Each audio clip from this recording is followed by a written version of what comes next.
The gun was already in the room. Every person in that diner hit the floor. Plates shattered. A woman in booth 2 screamed until her voice broke in half. A grown man pressed his forehead into the linoleum and whispered something that sounded like a prayer. A little girl buried her face so deep into her mother's coat, she nearly disappeared inside it. And Laura Dawn wiped down the counter. She didn't duck, didn't flinch, didn't even look up for a full 3 seconds. She stood behind that counter with her hands flat on the surface and looked at a masked man holding a loaded weapon the way most people look at a slow internet connection. Inconvenient. Temporary. Already handled in her mind before her mouth even opened. Her voice, when it came, didn't rise. It didn't shake. It didn't beg. "You picked the wrong diner," she said. "And the wrong morning."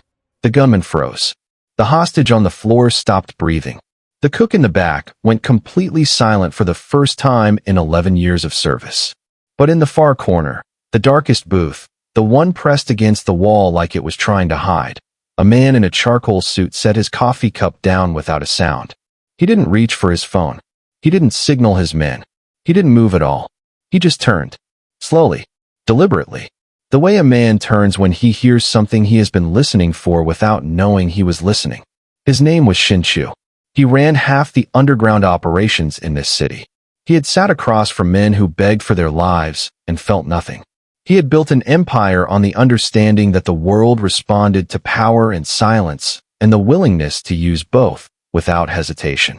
And right now, a waitress in a stained apron had just done something that took his breath away. Not because of the calm, not because of the nerve, because of the voice. He knew that voice. He had been carrying it inside his chest for 7 years like a wound he never let anyone see. 7 years since a night he almost didn't survive. 7 years since a stranger walked into his darkness and pulled him back from the edge with nothing but presence and words and a cup of coffee she could barely afford. She had no idea who he was. He was absolutely certain of that. And the question that would change everything wasn't why she didn't panic. The question was, why did he recognize her? If you believe that some voices find you before you know you need them, stay right here. Subscribe before you read another word, because this story is going to rearrange everything you thought you knew about fate, strength, and the people we save without realizing we're saving them. Hit that button. Laura Dawn is just getting started. Rain had been falling on the city since before dawn. Not the dramatic kind, not the kind that announces itself with thunder and spectacle, but the slow, grinding kind that soaks into the pavement and makes everything feel heavier than it should. The kind of rain that turns a city means. Delray's Diner sat on the corner of Ashwood and Fifth, the kind of establishment that had no business surviving in an era of exposed brick and artisanal menus, and yet somehow kept its doors open year after year through the sheer stubbornness of its coffee and the loyalty of people who needed somewhere warm to sit. The booths were vinyl. The lighting was unkind. The specials board hadn't been updated in 6 weeks because the manager, a soft-spoken man named Gideon, kept forgetting to buy chalk. Laura Dawn had been on her feet since 5:15. 2 shots of espresso, 1 shift already behind her, 12 hours between her and the moment she could take her shoes off. She was 27 years old. She had a younger brother named Isaiah who was 17 and deserved more than life had handed him, an apartment that cost too much, and a right heel on her work shoes that clicked every 4th step in a way the regulars had learned to recognize before they even saw her face. She was not unhappy. She had stopped waiting for happy a long time ago. What she had was functional, and functional kept the lights on. She did not know that in 38 minutes, a young man with bad nerves and clean sneakers would walk through that door with a gun. She did not know that in the corner booth, the dark one, the one she always forgot to wipe down last, a man had been sitting for 22 minutes watching her move between tables with the focused attention of someone who had been looking for a very long time and had finally found what he was searching for. His name was Shin-Chu, and he already knew exactly who Laura Dawn was. She just didn't know that yet. It is 9:17 a.m. on a Tuesday. The diner holds its usual Tuesday morning collection. Overton, the truck driver from Booth 4, who always orders the same thing and tips 14% regardless of service. Essie, the retired schoolteacher who does her crossword in pen and never asks for a refill, because she believes in earning the second cup.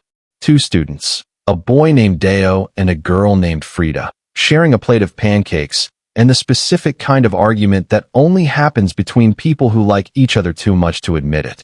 A grandmother named Willa with her granddaughter B, who keeps swinging her feet under the table even though Willa has asked her 3 times to stop. And in the far corner, still and composed, and utterly unremarkable to anyone who didn't know better, a man in a charcoal suit with 2 other men seated across from him. They are not eating. They are barely speaking.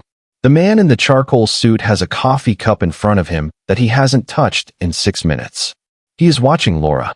She doesn't notice. She never notices, not because she's unaware. Laura Dawn is almost aggressively aware of everything in every room she occupies, but because a man sitting quietly in a corner booth does not register as a threat. She has spent enough of her life calibrating threats to know which ones require attention. The door swings open at 9:17, and she knows immediately. Not from the gun, from the energy. The specific electric shift in the air that happens when someone enters a room, having already decided something terrible. She has felt it before. She recognizes it the way you recognize weather. The masked man is young. She knows this before she fully processes the weapon. The sneakers give it away. Too white, too clean for a man who has done this before. His grip is wrong. His breathing comes in short.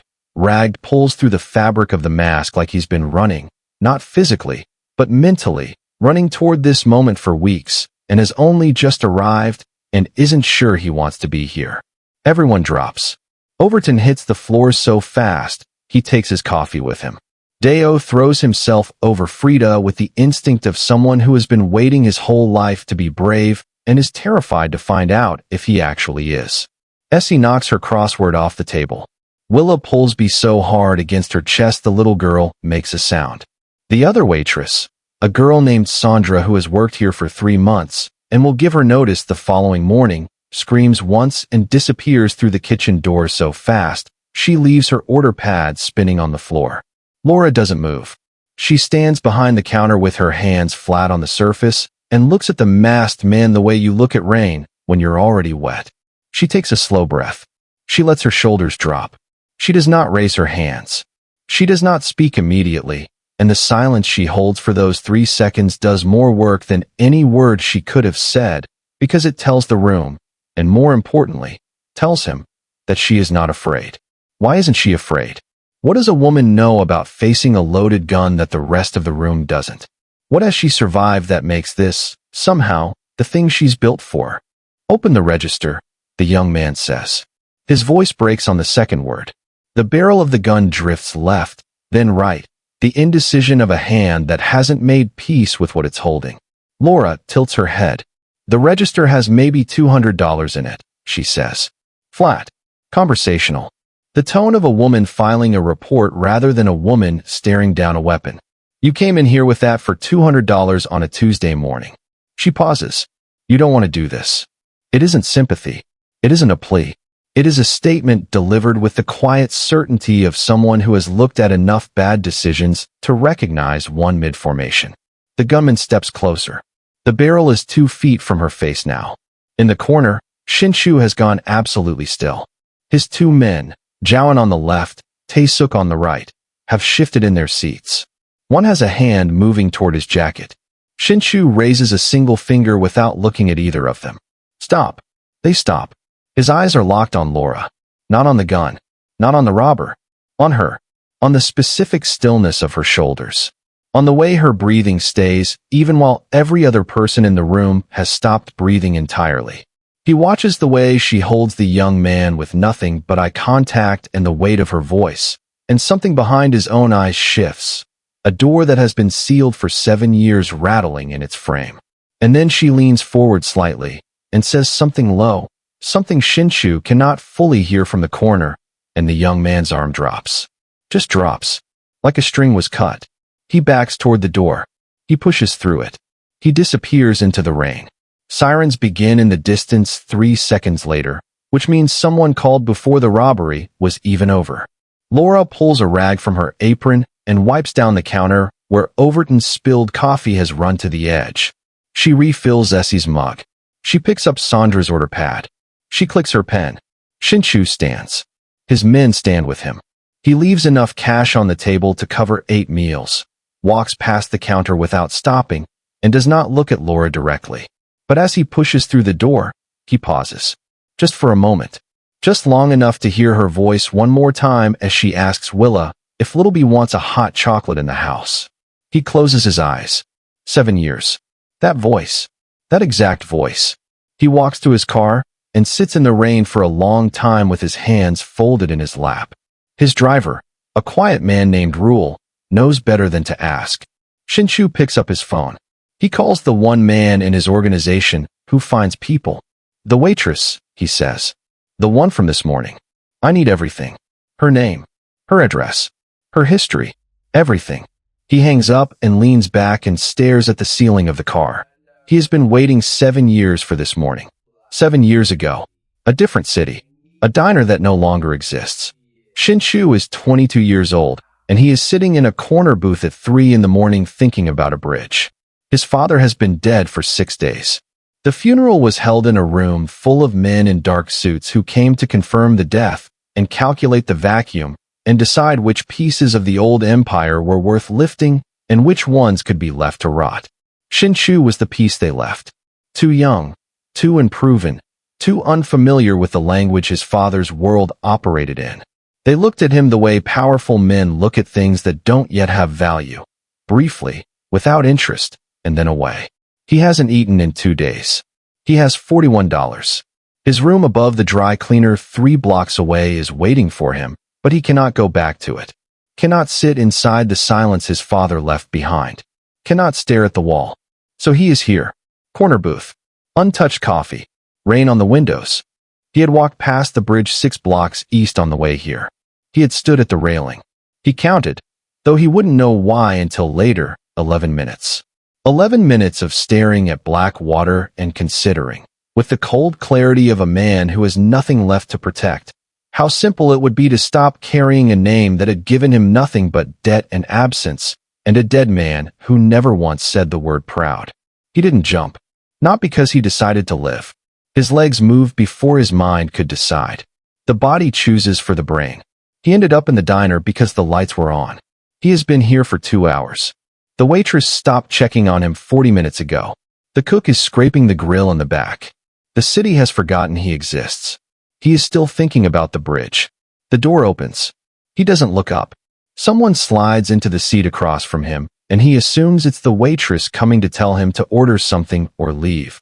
And he is already forming the words for how he'll respond when a voice says, "Whatever you're thinking about doing, it can wait until morning." He looks up. She is young, maybe 20, black, with her hair pulled back and a college sweatshirt 2 sizes too big and a backpack over one shoulder like she came from a library or a late shift or both. Her eyes are tired in the way that belongs to people carrying things they shouldn't have to carry yet. But they are steady, direct, looking at him without agenda, without calculation, without the performance of concern. "I don't know what you mean," he says. "Yes, you do," she says. Not unkind, just certain. She doesn't ask his name. She doesn't ask what happened. She doesn't offer wisdom or solutions or the hollow comfort of someone who wants to feel useful. She just stays. She talks about small things, a paper she's writing about economic migration patterns, a professor who takes attendance but never actually calls roll, a song she heard walking over that she can't shake. She buys him a refill with crumpled bills from her backpack like the money is nothing, like it is the most natural thing in the world to spend what little you have on a stranger at 3 in the morning. She stays for an hour. When she leaves, she zips her backpack and pauses at the edge of the table. "Get home safe," she says. Like it's simple. Like staying alive is just something you decide. She walks out into the rain and doesn't look back. What she doesn't know, what she cannot know, is that she is 20 years old and 4 months out from burying both of her parents.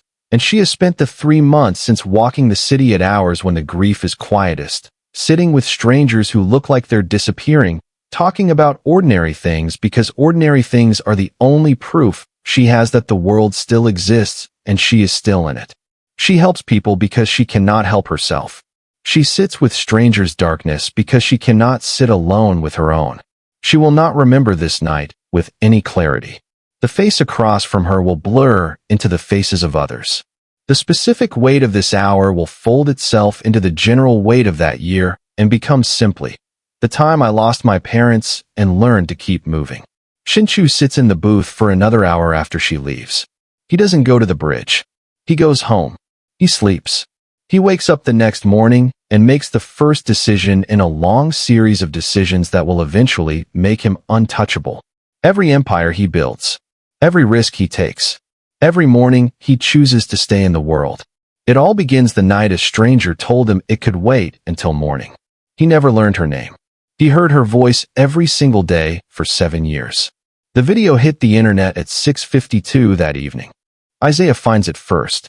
He is 17 years old, built like their father, and has been sitting on the couch with his laptop since he got home, oscillating between homework and the specific restless worry of a younger sibling who knows something happened today but hasn't been told what.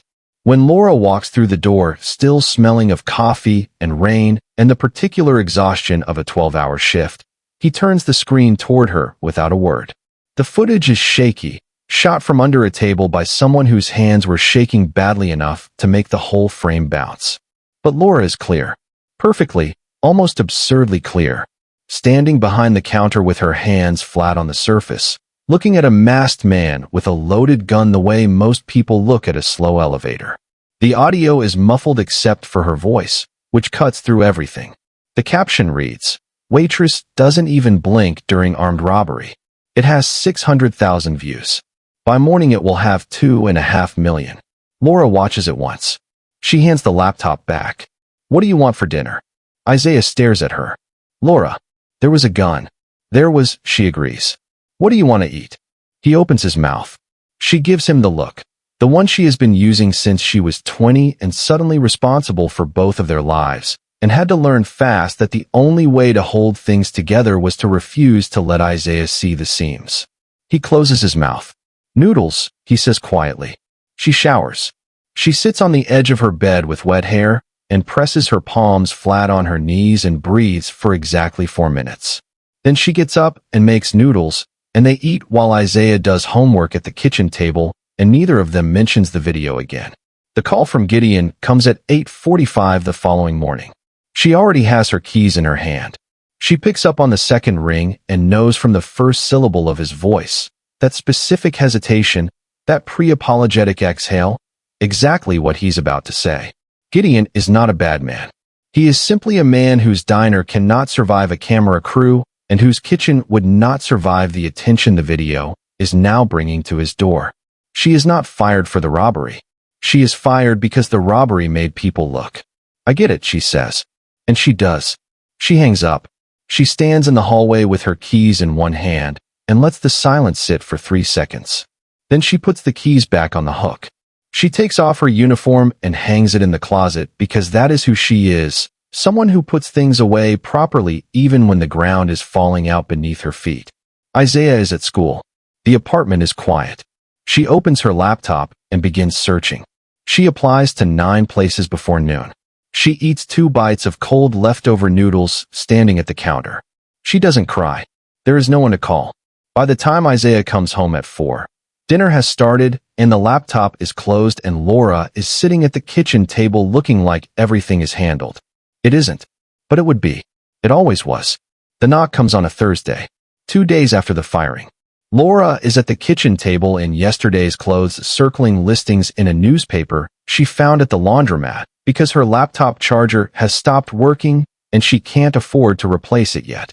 She hasn't eaten this morning. Isaiah had the last of the eggs, and she wasn't going to be the one to take them. She opens the door and reads the situation in under 2 seconds. The suit is charcoal, tailored in a way that suggests it was made for this specific body. The shoes are polished in a way that is wrong for this building, this hallway, this zip code. Through the stairwell window, she can see a black car parked on the street with a driver sitting behind tinted glass. The man in the suit is Korean, late 20s, tall. He is still in a way that has nothing to do with patience and everything to do with control. He looks at her not with curiosity, but with confirmation, the expression of a man who has found something he was already sure was there. "Laura Dawn," he says. Not interested, she says. He blinks. Just once. I haven't said anything yet. You don't have to. I can see the suit. I can see the car. Whatever you're offering, I don't want it. She starts to close the door. He doesn't move toward it. I own a restaurant in Midtown, he says quietly. Legitimate. Clean. I need someone with experience. The pay is 3 times what the diner offered. She pauses with the door 6 inches from closed. Why me? She asks. Because I watched you in that diner, he says. And I need someone who doesn't panic. She almost laughs. She doesn't. I don't take offers from men I don't know, she says. Every one I've ever accepted came with a price I didn't agree to up front. He doesn't argue. He reaches into his jacket and produces a plain white card. He sets it on the floor in front of her door when she won't take it. He nods once. He turns and walks down the hall with the unhurried stride of a man who has never once been rushed by anything in his life. She closes the door. Lock it. Go back to the table. She doesn't think about the card for 2 days. She doesn't throw it away either. The rent notice arrives on Saturday in a yellow envelope. Isaiah's left shoe has newspaper stuffed into the sole. The fridge holds mustard, half a loaf of bread, and $34 worth of absolutely nothing. At 11 o'clock Saturday night, Laura walks to the front door. She picks up the card. She stands there with it in one hand and her phone in the other for a long time. Then she dials. He answers on the first ring. The job, she says. Just the job. Nothing else. Just the job, he says. She hangs up without saying goodbye. In a high-rise across the city, Shinshu sets his phone down and exhales for the first time in 48 hours. Listen, if Laura can face a loaded gun without flinching and still be terrified of a business card, she is officially more complex than all of us. Subscribe so you don't miss what happens when this woman walks into Shinshu's world. Shinshu is not ready. Frankly, neither are we. The restaurant is called Sora. It occupies the 2nd floor of a building in Midtown that reveals nothing from the street. No sign large enough to read from a passing car, no menu board in the window, and everything from the inside. Dark lacquered wood, low amber lighting, the kind of acoustics that make every conversation feel private. The menu is Korean, elevated, priced for people who do not look at the right side of the menu first. The staff move with the quiet efficiency of people who have been trained to be invisible unless needed. Laura arrives for her first shift 15 minutes early.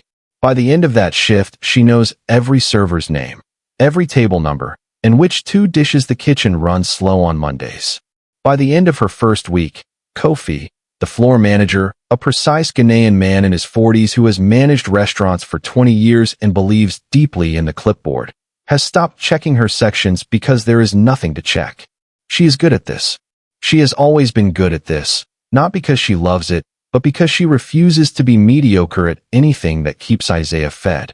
She doesn't ask about the men who come through the back in trance 3 nights a week. She doesn't ask about the phone calls Shinshu takes, standing near the kitchen corridor with his jaw set and his voice dropping into Korean and whatever lightness has accumulated over dinner disappearing from his face. She doesn't ask because she has built enough walls to recognize when someone else's are structural. You don't touch the load-bearing ones. Shinshu watches her from his office on the 3rd floor. Glass walls overlooking the dining room below. His men think he comes here to work. He does work. But he also watches the floor. He watches the way she moves through the room like she is the only person in it who knows exactly where everything is supposed to go. The way she reads a table from across the room. Not just what they need, but what kind of night they're having. The way she corrects without apologizing, solves without announcing it, holds the floor together through sheer invisible competence. Everyone in Shinshu's world operates on deference. They modulate themselves around him. They lower their voices, straighten their posture, adjust the frequency of their presence to match whatever the room requires of them. Laura doesn't do any of this. She treats him with the same professional precision she gives everyone else. Not rude, not distant, simply unaltered. She is exactly who she is regardless of who is watching. It unsettles him in a way he doesn't have language for. The incident happens in her 3rd week on a busy Friday service. A double booking, 2 parties, same table, same time. The floor manager is sweating. The hostess has gone still with the specific paralysis of someone who knows whatever decision they make will be the wrong one. Shinshu comes down from the third floor and begins rearranging the seating chart himself with the authority of a man who expects his solutions to be executed without comment. That won't work, Laura says. The dining room doesn't go quiet. It goes airless. Kofi looks at the floor. The hostess holds her breath. Two servers at the service station turn their heads with the careful slowness of people watching something they're not sure they should be watching.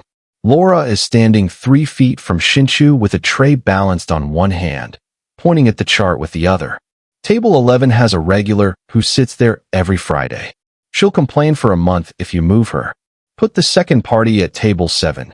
Same capacity, better sight line, they won't know the difference. 3 seconds of silence. Shinshu looks at the chart. He looks at Laura. She looks back without flinching, without apology, without the performance of someone who has just realized what they've done. He moves the second party to table 7. He says nothing. He walks back toward the stairs. The room exhales. Kofi wipes his forehead. The hostess sits down quietly. That night, after the last table clears and the staff file out into the cold, Shinshu sits in his office and thinks about those 3 seconds. About the way she said that won't work with no softening, no calculation, no awareness that every person in the room was bracing for impact. Like being right was simply more important than being safe. He almost smiles. It is the closest he has come in a long time. The small things begin after that. Wednesday closing shift. He comes downstairs with 2 cups of tea. No milk, no sugar, which he knows because he has watched her make it for herself 3 times in the break room, and he has the kind of memory that files away what matters. He sets 1 cup on the table she just wiped. He sits across from her and says nothing, and they talk about nothing. The construction on 6th Street that's been delaying deliveries. A table that sent the same dish back twice and then left 40%. Laura tells the story without smiling, but there is something in her voice that is close. Then one evening his sleeve pulls back reaching for his cup, and she sees the bruising across his knuckles. Purple going yellow at the edges. The kind that doesn't come from a cabinet. She doesn't stop moving. She doesn't look at his face. "Ice that when you get home," she says. "It's swollen." He pulls his sleeve down. "It's fine." "It's not fine. Ice it, or it'll be worse by morning." The same tone. Flat, direct, unbothered. The tone of someone for whom caring about another person is simply practical information and nothing more complicated than that. But Shinshu looks at her when she says it, and something moves across his face that isn't gratitude. Something quieter, something older. The expression of a man surrounded by 100 people who have never once noticed when he was hurt. He ices it when he gets home. He doesn't tell her. Laura takes the train home that night and sits on the edge of her bed without turning on the light. Shoes still on, coat still on, hands in her lap. She feels something moving underneath her sternum. Slow, warm, recognizable. She knows exactly what it is. She knew the last time too. She takes off her coat. She gets into bed and tells herself it is nothing. Just tea. Just silence. Just a bruised hand. But she lies awake for a long time. And when she finally sleeps, she dreams about an empty restaurant and a man who remembered how she took her tea without being told. His name is Brennan Holt. He doesn't knock. He leans on the buzzer with the patient persistence of a man who has never needed to force anything, because he has always known that waiting was a more effective form of control. Isaiah opens the door because he is 17 and hasn't yet learned to check who's on the other side before he turns the handle. "She doesn't want to see you," Isaiah says. His voice is steady but young, the voice of a boy trying to hold a posture that belongs to a man. Laura hears it from the kitchen. She knows before she turns the corner. She knows from the specific way Isaiah said those words, the way his voice climbed at the end despite his best effort to keep it flat. She turns the corner, and her body does something her mind has no say in. She stops. Not the way she stopped in the diner. That stop was deliberate. A choice made in a fraction of a second by a woman who had already decided she wasn't going to be moved. This is different. This is every system going offline simultaneously. Her feet lock. Her hands stop. Her breathing goes shallow. Every muscle in her body snaps into a position she hasn't held in 2 years, but that her bones remember the way you remember a language you were fluent in before something terrible happened and you stopped speaking it. Brennan hasn't changed. That is the worst part of it. He is tall, lean, handsome in the precise way that makes people trust him before they know any better. His smile is easy and warm, the kind of smile that makes you feel chosen until you understand that it is a leash. He is wearing the same cologne. She notices this before she notices anything else, and that single familiar smell collapses 2 years of deliberate reconstruction in under a second. Laura, he says, like a greeting, like a return. Like 2 years of nothing is a brief intermission between parts of a story he is still writing. Leave, she says. But the word comes out wrong. Thin. Quiet. The voice Brennan spent 3 years constructing, careful, small, asking permission before it spoke, is the voice that answers him now. The voice from the diner, the one that made a masked man lower a loaded weapon, is simply gone. Hidden somewhere she can't reach it from here. He steps inside without being invited. He never needed to force anything. He looks around the apartment. The second-hand furniture, the crack in the ceiling she hasn't fixed yet, the modest evidence of a life rebuilt with insufficient resources, and she can feel him doing the arithmetic. The quiet, comfortable calculation of a man measuring distance fallen, so he can use it later as a reminder of how far she still has to go. I saw your video, he says. You're famous now. Isaiah is behind her with his fists tight at his sides. She can feel his anger radiating like heat. He is 17 and built like their father, and he hates Brennan with the clean, uncomplicated clarity of someone who was 13 when he watched his sister pack a bag at 4 in the morning with shaking hands, and has never forgiven the reason why. Brennan stays for 6 minutes. He talks. Laura doesn't. She stands in her own kitchen in her own apartment and cannot find her voice.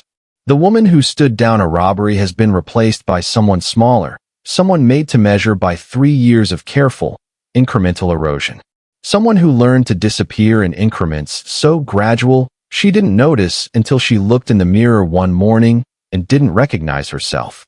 When Brennan leaves, he touches her shoulder on the way out. Just a brush. Just enough. She flinches so hard Isaiah makes a sound behind her like something broke inside him. The door closes. Laura doesn't move. Isaiah is already in the kitchen, pulling open the drawer where she keeps the business card she thought she'd hidden well enough. He finds it in under 10 seconds. He dials the number on the restaurant's main line because it's the only number he has that isn't a classmate or a pizza place. Shinshu arrives in 19 minutes. No car. No driver. He knocks once, gently, and Isaiah opens the door and steps aside. Laura is at the kitchen table with her hands flat on the surface and her eyes dry and her expression composed in a way that is not calm, but is costing her everything she has. Shinshu stands in the doorway of her kitchen and reads all of it in under 3 seconds. The slight tremor in her left hand, the jaw clenched so tight the muscle flickers at the hinge, the eyes focused on a point on the wall that isn't there. She is not calm. She is holding herself together with both hands, and she is furious at every person in the room, including herself. He doesn't move toward her. He doesn't speak first. He stands in the doorway and waits because he knows, with the bone-deep understanding of someone who has also sat in silence waiting for someone to simply not leave, that presence is sometimes the only thing that helps, and sometimes the only thing that can be offered. Don't, Laura says. Her voice shakes. Not from fear. From rage. The specific, inward-turning rage of a woman who is furious at herself for becoming someone she swore she had already buried. I didn't say anything. Don't look at me like that. Her hands press harder into the table. Don't stand in my kitchen looking at me like something you need to fix. I didn't call you. I didn't ask for you to be here. I don't need another man deciding when I require saving and what it should look like. Shinshu absorbs every word without moving. His expression doesn't shift. He stands in her doorway the way she stood behind that counter, present, still, taking the impact without flinching because the impact is not the point. When she finally stops, the silence in the kitchen is enormous. I'll be outside, he says, if you need anything. He leaves. He sits on the stairwell 1 floor below for 53 minutes. Laura doesn't come out. He doesn't expect her to. When he finally stands and walks down to the street, He looks up at her window. The light is off, but she is sitting by it. She can see him. She watches him walk to the corner and disappear into the dark. She presses her forehead against the cold glass and breathes. She doesn't come to work the next day, or the day after. On the third day, Shinshu drives to her apartment by himself. He knocks once. She opens the door on the second knock, already dressed, hair pulled back, eyes clear, and prepared for exactly this conversation. "Don't," she says again. But it comes out differently this time. Not rage. Something more exhausted. More honest. "You haven't been at work. I'm not coming back." He stands in the hallway and waits. "I don't need this," she says. "I don't need a man in a suit appearing every time something goes wrong and deciding that his presence is the solution. I've had that. I lived inside of that for 3 years. A man who arrived with answers I didn't ask for and made sure I understood every single time that I owed him for them." Her voice rises, not to shouting. Laura doesn't shout, but to the register of words that have been sitting against her ribs for days waiting to be let out. "You saw a video. You decided I was interesting. You gave me a job, brought me tea, showed up at my apartment because my brother panicked. And now you're here again, in my hallway, with that look on your face like I'm something that needs straightening out." She takes a breath. "I am not a project. I am not in debt. I don't need your money or your power or another man standing in my doorway telling me he knows what I need better than I do. Because the last one who did that spent 3 years talking and talking until I forgot what my own voice sounded like. Until I stopped disagreeing. Until I stopped leaving the apartment. Until I looked in the mirror and didn't know the woman looking back at me." The hallway holds the words. A door opens somewhere below and closes again. The building hums. Shinshu has not moved. His posture hasn't shifted. He stands in the hallway with every word landing exactly where she intended, and not one of them making him retreat. When she finishes, he speaks quietly. "No defense. No correction. I'm not here because I think you're weak," he says. "I'm here because 7 years ago, a woman I had never met saw me through a diner window at 3 in the morning and walked inside." He pauses. "I was 22. My father had just died. I had nothing. I was sitting in a corner booth deciding whether or not I was going to stay alive." He looks at her, not at the waitress, not at the woman from the video, at her. She sat across from me and didn't ask my name. Didn't ask what was wrong. She just stayed. She bought me a refill with money she clearly couldn't spare, and she talked to me like I was a person, and when she left she said something I have carried inside me every single day since. Laura's hand loosens on the door frame. "That woman," Shinshu says, "was you." The hallway contracts. The light from her apartment cuts across them both in a single yellow stripe. Laura stares at him. Her jaw is tight. Her eyes are wet and nothing falls. "I don't remember you," she whispers. "I know. I don't remember your face. I know. But you remember the night." She does. Not clearly. In fragments. A dinner. Rain. A young man with his head down and coffee going cold and his hands folded in his lap like he'd already given up on them. She had been 20 years old and 4 months out from burying both of her parents and walking the city in the hours when grief went quiet. She had seen him through the glass, and something in the way he was sitting made her stop, made her go in, made her slide into the booth across from a stranger because he looked like a person running out of reasons. She helped him because she could not help herself. She sat with his darkness because she could not sit alone inside on her own. She never thought about it after. It was one of dozens of small, anonymous kindnesses she scattered through that terrible year like breadcrumbs back to herself. She saved strangers because she could not save her parents, and her grief needed somewhere to go. She didn't know she was saving a life. She had no idea. Okay, so Isaiah called the Korean Mafia boss on his sister's behalf, got an instant response, and we are all going to pretend that's normal behavior on a Tuesday evening. Subscribe to keep up with this family's remarkably eventful week. Shinshu drove here himself. No driver. Let that settle. Isaiah calls on a Tuesday at 11:47 a.m. She is in the break room at Sora. She has come back to work 4 days after the night in the hallway. No explanation offered, none requested. Shinshu had simply nodded when she walked in, and Kofi had handed her an apron, and that was the end of it. Isaiah's voice on the phone is controlled in the specific way that means he is working very hard not to let it be anything else. He's outside the school, Isaiah says. Just standing there. By the fence. He didn't say anything. He's just looking at me. The room goes very still. Not the stillness of fear. The stillness that descends when a woman has already decided what she is going to do and everything else becomes quiet because there is nothing left to be afraid of. This is the line that cannot be crossed. Laura Dawn will carry a great many things. She has carried grief and poverty and 3 years of being made smaller by someone who called it love and 2 years of rebuilding herself from the foundation up. She will carry the weight of a job she didn't want and a boss she doesn't fully understand and feelings she hasn't named yet, because naming them would make them real. She will not carry this. Go inside, she says. Stay in the building. I'm coming. She takes off her apron. She folds it on the break room counter because that is who she is. She walks out the back door. She takes the train across the city with her hands still in her lap and her jaw set, and the calm settling over her like a second skin. The diner calm, the real one, the one that belongs to a woman who has already decided. She finds Brennan 3 blocks from the school. He is leaning against his car with his arms crossed and his smile ready, the posture of a man who has calculated that he still has leverage and is waiting to use it. He sees her coming and his smile widens. He opens his mouth. She speaks first. You don't get to talk.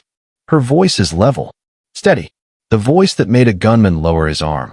The voice that Brennan spent 3 years burying under layers of doubt and silence, and the soft, relentless erosion of a man who needed her small to feel large. The voice she clawed back and rebuilt in the 2 years since she packed a bag at 4 a.m. and walked out and never looked back. It is fully returned now. She can feel it. You came to my home and I let that go. That was my mistake. But you do not come near my brother. You do not stand outside his school. You do not place yourself in any space he occupies. Not today. Not ever. Laura, I'm not finished. She doesn't raise her voice. She doesn't need to. The woman you knew is gone. You didn't destroy her. She outgrew you. And the woman standing here right now has nothing left to protect from you, which means she has nothing left to lose.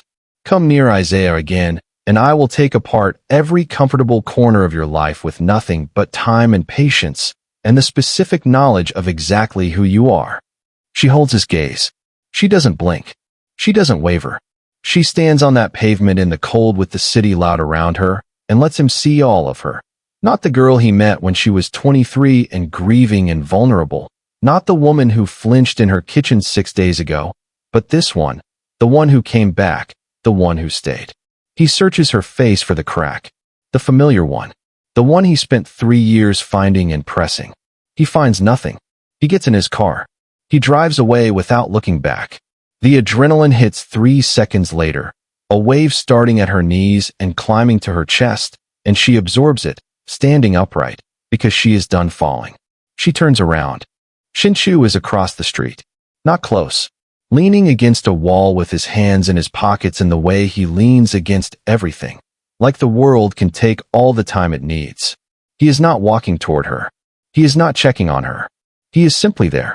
Present. A man standing in the background of someone else's victory because he understands, with absolute clarity, the difference between fighting for someone and being there after. She crosses the street. She stops in front of him. She doesn't thank him. She doesn't explain. She doesn't ask how he knew or why he came. Do you want to get coffee? She says. The corner of his mouth moves. Not a full smile. The same almost that has been living in the space between who he is and who he is becoming since the night a stranger told him to wait until morning. Yeah, he says. I do. Laura Dawn just verbally dismantled a grown man in under 2 minutes, didn't ask for help, and then casually invited the Korean Mafia boss for coffee like it was a Tuesday. It is a Tuesday. Subscribe because this woman deserves a witness, and so do you. They walk into a diner. Not Del Rey's. Not the place where the robbery happened. Not the place with Gideon and Sandra's abandoned order pad and the memory of a gun 2 feet from her face. A different one. Small. Unremarkable. The kind of place with vinyl booths and fluorescent lighting and coffee that has been sitting since before noon. The kind of place that has no right to matter and somehow does. Laura walks behind the counter the way she always walks behind a counter, with the easy authority of someone who has been doing this for 8 years, and her body knows it without being asked. The actual waitress, a young woman named O'Delly with a bun coming loose on one side, looks at her sideways but doesn't stop her. Laura pours 2 cups. She sets one on the counter in front of Shinshu. She keeps one for herself. He sits on a stool. She stands behind the counter. The lights buzz. The rain, which has returned with the quiet stubbornness of this city's weather, runs down the windows in thin silver lines. They drink in silence for a while. The good kind of silence. The kind between people who have stopped performing at each other. I want to tell you something, Shinshu says. His voice is even, but something underneath it isn't. Something is working its way up through years of careful containment toward the surface. She looks at him across the counter. 7 years ago, he says, after that night in the diner, after you left, I sat in that booth for another hour. I went home. I slept. I woke up the next morning and I made a decision. He looks at the cup in his hands. Every decision I made after that. Everything I built. Every risk I took. Every morning I chose to stay in the world instead of. He stops. All of it began the night you sat across from me. Every single piece of what I am now exists because a stranger chose to stay for an hour. The rain on the glass. The buzz of the lights. The sound of the city continuing outside like it always does, indifferent and constant, and somehow comforting in its indifference. I looked for you, he says. Not immediately, but eventually. Years of it. I had a description and a voice and nothing else, because you never told me your name, and I was too broken that night to ask. I found investigators who found nothing. I started to think I had invented you. That grief does that. Creates people who couldn't exist. He looks at her. And then a video appeared on the internet of a waitress who didn't flinch during a robbery. And her voice came through a phone speaker on a Tuesday morning. And I had to set the phone down and sit very still for a very long time. Laura sets her cup down carefully. Her hands are not shaking. She is not going to let them shake because she needs to be present for this. Fully present. Not half here and half retreating behind a wall. I don't remember your face, she says. I know. I remember the feeling. I remember walking past and seeing someone through the glass who looked like they were. She stops. I did that a lot that year. I sat with strangers. It helped me. She pauses. I was helping myself, not them. I didn't know what I was doing. You knew, he says quietly. Maybe not consciously, but you knew. She is quiet for a moment. The diner hums around them. O'Delly is refilling the sugar at the far end of the counter. A couple in the back booth are sharing a piece of pie without speaking, the comfortable silence of 2 people who have run out of things to perform at each other and found it restful. My parents died that year, Laura says. 14 days apart. I was 20 years old and I had Isaiah, and I had nothing else and I couldn't sit inside it. So I walked. And when I saw someone who looked like they were sitting inside something I recognized, I sat down. Because what else do you do? She says it without the inflection of a question, because it isn't one. What else do you do when you see someone disappearing and you have nothing to offer except your presence? Shinshu looks at her across the counter. You saved my life, he says. Simply. Without embellishment. She doesn't argue. She doesn't deflect. She holds it for a moment the way you hold something fragile. Carefully. With both hands, aware of the weight. You paid it forward, she says. The restaurant. The tea. The stairwell. That wasn't repayment, he says. There's no repaying that. That was just, I saw you. The way you saw me. That's all. The rain keeps falling. The lights keep buzzing. The coffee is not good and neither of them has touched it in the last 5 minutes and neither of them is going to leave. She doesn't remember his face from that night 7 years ago, and she never will. But she remembers the feeling, the pull that said sit down, the quiet voice that said stay, the instinct that told her a person on the other side of a window was worth an hour she didn't have. That instinct never left her. It survived her parents' deaths, survived Brennan, survived every year of rebuilding, and every morning she got up and made Isaiah's breakfast and went back into the world. It is, she understands now, the most important thing she has. I'm going to need to know your name, she says. He almost smiles. The full version this time. Not the almost, the real thing. rare and genuine, and belonging to a man who has kept it in reserve for exactly this moment. Shinchu, he says. Laura, she says. Though he already knows. He has known for weeks. But some things deserve to be offered, not retrieved. She pushes his cup toward him. He wraps both hands around it. Outside, the city keeps moving, loud and indifferent, and full of people who will never know that two people in a vinyl booth in an unremarkable diner are sitting across from each other for the first time and the second time simultaneously, building something real and unhurried and honest out of the specific material of everything they have survived. No rescue, no empire, no debt, just Laura Dawn, whole and standing, choosing, finally, carefully, on her own terms, to let someone stay. The end. From a diner robbery that went viral to a 7-year secret revealed over bad coffee, Laura Dawn and Shinchu's story proves that the voice you use to save a stranger might be the same one that saves your own life a decade later. Brennan's control didn't just lose its grip. It forced Laura to find the version of herself she'd buried, showed Isaiah what real protection looks like, and taught a Mafia boss that the most powerful thing he ever did wasn't build an empire. It was staying alive long enough to say thank you. Hit subscribe for next week's story. A hospital cleaner overhears surgeons mocking an unconscious patient until the patient's wife walks in and the room goes completely silent. What she says next will leave you speechless. See you there? Real talk. When Shinchu showed up to Laura's apartment uninvited after Brennan's visit, was that the right move? A. Yes. He read the room, stayed outside, gave her space without abandoning her. B. No. Boundaries exist for a reason, and Isaiah had no right to call him. C. Both. Good intentions, questionable execution, but the stairwell moment was everything. D. None of that matters because a Korean Mafia boss sat on a cold stairwell for an hour for a woman who told him to leave, and that is cinema.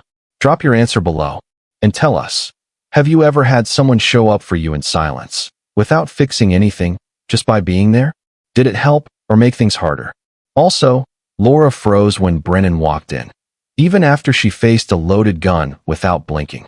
Does that change how you see her strength, or does it make her more relatable? Sound off in the comments. This story reminds us that courage isn't one thing. It shows up differently depending on the wound. A gun can't reach the places a person who once knew your name can reach. What do you think?